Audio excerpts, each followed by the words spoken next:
Hi, Danny from GDL Automotive. Today we're doing a little video for you on the alternators on the 3-litre diesel Wk2. Super common fault, so common actually that people are getting refunded from Jeep. So if this ever happens to you and your mechanic fixes this for you, take your invoice to Jeep and jump up and down and make a lot of noise. They'll give you some or all of your money back. It's such a common issue. Before we get started, buy your alternator from, alternator's all the way down there. Buy your alternator from Jeep itself. They're cheaper than aftermarket, and Jeep have rectified the problem that causes them to fail early. Also of note, which I'm seeing a lot in the Facebook pages, is once your car's at 180,000 kilometers on its first alternator, that's not a common failure. An alternator to fail after 180,000 kilometers is pretty good. What we're talking about with common failure is if you're only getting 20 or 30,000 Ks out of them. I see a lot of people jumping up and down going, oh, I've joined the club, like your car's got 200,000 clicks on it and you've only gone through one alternator, you're doing pretty well. So yeah, this is how we do it. Step one, you don't have to do it all this way, but this is what I find is easiest. Remove your intercooler hoses, just the rubber ones. Take this one off, which is the big spring clips on the bottom under there.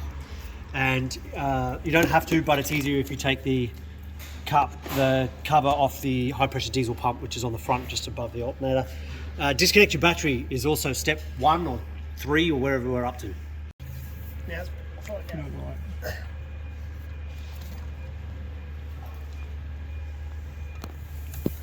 so this is your tensioner. It's a 15mm bolt. Drop your drive belt off the alternator. You don't have to take it the whole way off the car, just drop it out of the way. Recommend drawing yourself a picture before you drop your belt off, just in case. This is our first year apprentices TAFE skills firsthand. And a lot of people you don't have to, but I find it easier to pull this header tank out of the way and just sit it up on the radiator support. And then you can get access to all of them. Once again, reminder that your battery needs to be disconnected before we get involved in this. A little bit of product placement here, look. Ooh. So dirty gunning. Oh, that's tight. I suppose you don't want your alternator falling off.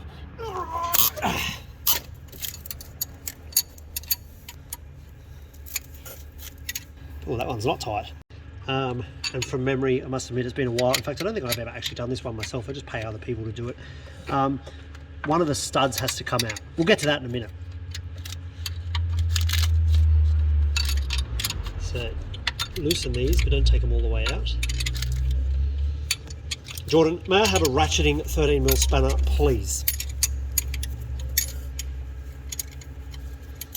All right, now the bottom ones, which you can't actually see. Oh, this isn't fun. Tight.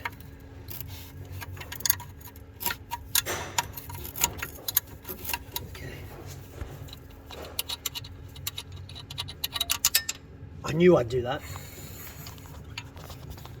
So the bottom two are the 13mm nuts, one of which I've dropped into the under tray. Then you've got to take the 2 studs off. You need one of these. It's an E-Torx, it's called. This one's E7. Excuse me. Hopefully you've got one of these. If you're watching this video and you're halfway through the job and you don't have one, you've now got to go to Bunnings and go and get an E7. And fingers crossed that the only car you have is not the Jeep that you're trying to fix. So otherwise you're walking to Bunnings to get yourself an E7. Recording. Oh, good. Oh, good. Very good. Okay. Now, without ripping wiring out, it's stuck on. Bad news, I'm afraid. Hang on, let me. Oh, that's my studs. Yep. Let's not drop this one, people. This one here that's no longer here is also 13. You've got to pop the little condom thing off. And make sure you put that back on, because that has live power when the car's up and running. You don't want that exposed to anything. That, and then I've seen people struggle with this on the forum, and I don't understand why, because it's the easiest thing in them all, he says before he pulls it off. Can't get it off. There we go. Alright, now, what's going on here?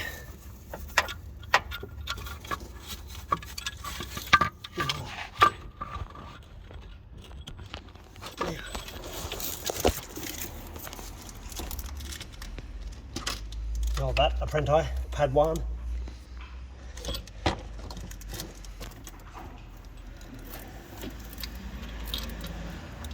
Okay, so there's your 2 studs. with your E7 bits.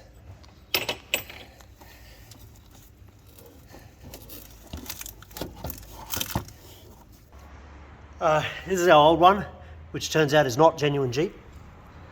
This is our new one, which is genuine Jeep. It says Mopar. Very good. A little bit easier to see here with the alternator out.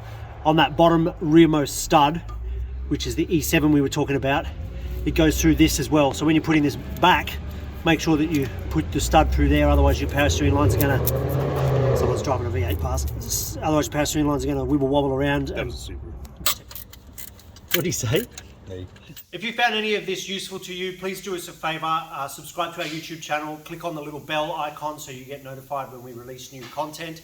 We've also released a new Facebook page called Jeep Motive. If you could like and follow that page, maybe even share it with fellow Jeep lovers, that would be greatly appreciated.